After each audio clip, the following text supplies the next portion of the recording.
left our vehicle there, unloaded everything into his little Honda Civic, and he drove us into town and got to our hotel. Now on our way to the hotel, I think we stopped at 3 or 4 cop checkpoints. Every single one wanted to know where we were going, what we were doing there, and if we were going to be part of the protest. And of course, we lied through our teeth because we wanted to get there. So we said, oh no, we're not at all. We have a hotel reservation. Here it is. Every single checkpoint needed to see a copy of our reservation. So we finally got to our hotel, and exactly, go Canada, right? So we finally got to our hotel, unpacked everything, and met up with a few other people that Johnny had been in touch with first time in Ottawa, and walked down to the area where the protesters were still going, but they're now riot cops are starting to get brought in. And on the way there, we didn't even get there yet, and we ended up stopping and talking to a group. And if anybody's not following us, please do so. Come talk to us after. We'll give you the spelling of my last name, and we'll get you in touch with Donnie. He's got a video on there where there's 4 people were walking back, they were leaving, they had been there for a while. And this one lady had a little baby on her, like a carrier on the front of her chest. And one of the other girls that was in the group was kind of, not spouting off, but talking a little bit. So we kind of stopped. We said, like, hey, what's going on? Well, they were at the front line of the riot cops, and the riot cop was willing to push back on the one lady with the baby on her chest. So we ended up talking with her. Donnie got the story, put it on his live. And when it was all said and done, she basically told the cop, like, no, this is my spot. I was here. I'm not moving up. This is my spot. Finally, the cop actually said, or backed off and said to the other guys, well, it looks like we lost that line. And about 12 cops left. So that was a good thing. They had, I don't know how many people were in there. If you guys seen the videos, this was after they ran the horses and ran down those people. So this is after that all happened, moved everybody back. And if there are any cops in the room, if you guys turn down going there because you're asked to, my utmost respect to you guys, because we're about to talk some shit about the cops that were there.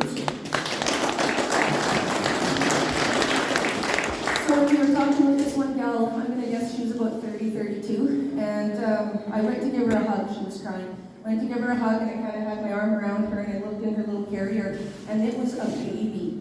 Like, not a 6 or 8 month old, this was like a newborn baby. So I asked her, I said, how old is she? How old is your little one? She said 2 months. I said, you're telling me that there was an officer out there that was willing to push on you and your 2-month-old baby strapped on your chest? And she said yes.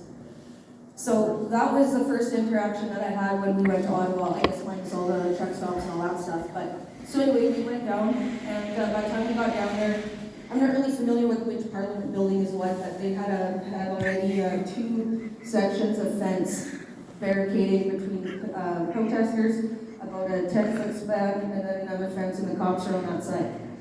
So that was kind of that night, I guess. Nothing was really happening too much that night. So we went back to the hotel. Next morning we got up and we were going to start having breakfast, and Donnie found a live feed. I can't remember who it was from, but he basically hollered to me. He goes, holy shit, cops are pushing back, we can't go.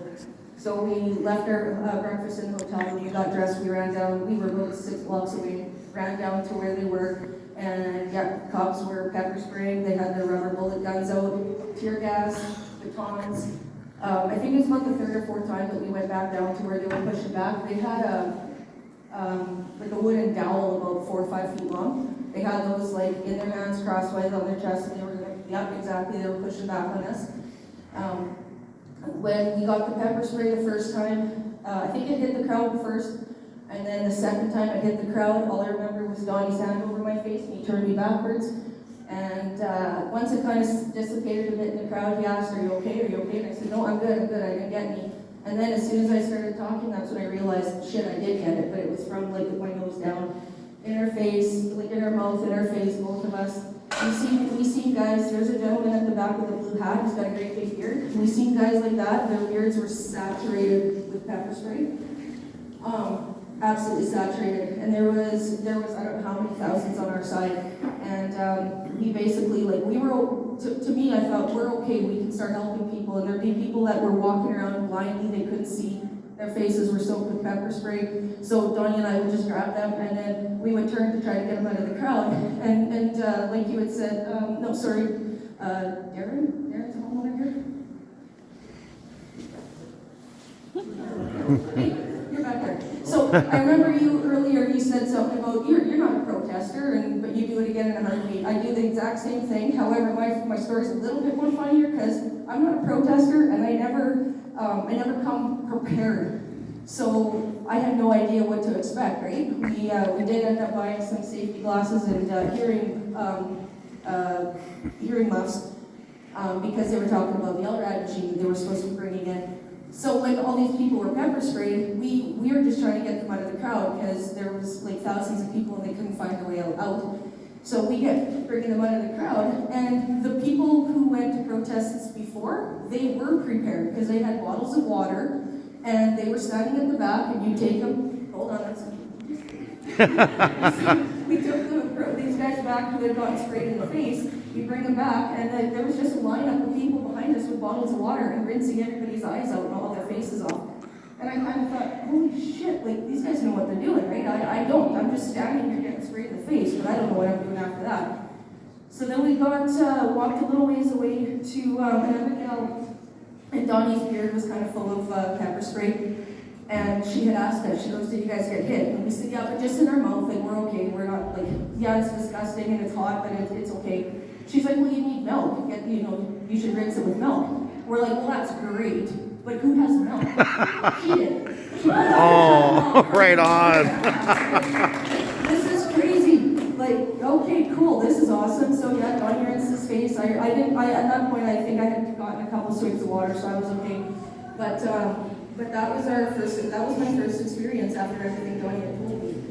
So, and also back to the lady or the two people that got ran over by the horses. If you guys watch the mainstream media, I was kind of watching both, and I got to a point in the mainstream media where I would just check it to see what they're actually saying, because we know the true story, I want to see what they're saying.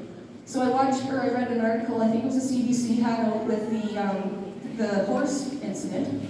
And in the article it said nobody was injured during that incident with the horses. In fact, one of the horses got hurt because somebody threw a bike at him. Oh yeah. Well, I'm not sure if they watched the same video that we did, because 3 minutes after it happened, that was all over Facebook. Everybody had a clear view. Jordan was 6 feet away from it happening. So if Jordan will tell you, he is going to get up on stage because we are going to haul him up here. But he'll tell you more of that stuff. But he was 6 feet away. So when the mainstream media is telling us that nobody got hurt, and one person, in fact, from what I understand, had a dislocated or a fractured shoulder, you guys are not even, like, are you even in the same protest? Like, this is ridiculous. So anyway, then after they pushed us back hard that day, we kind of figured out what they were doing. They were pushing us back because they wanted us off Wellington to set up the barricades. I think the city was coming right behind us. When they pushed us back, the city would come with a fence and put up a fence to get us off of Wellington. So that's what their plan was. Once they pushed us back enough, they kind of gave up and that was it. But not after a lot of people got beat with gun stocks. We got in touch with a lady. I don't even know how. I see her story on Facebook and I reached out and messaged her. She got beat down pretty bad. The one officer that was there was cross-checking her with his billy club to the point where she kept saying, like, I can't go back anymore. And she was barricaded, like she was pushed up against the back of the fence. So she physically could not get anywhere. And he kept telling her to back up, back up, back up. And she finally fell down. She was soaked in pepper spray. From what she had told me in the message that she sent me, it was running down her chest. She had it in her ass crack, and she was soaked.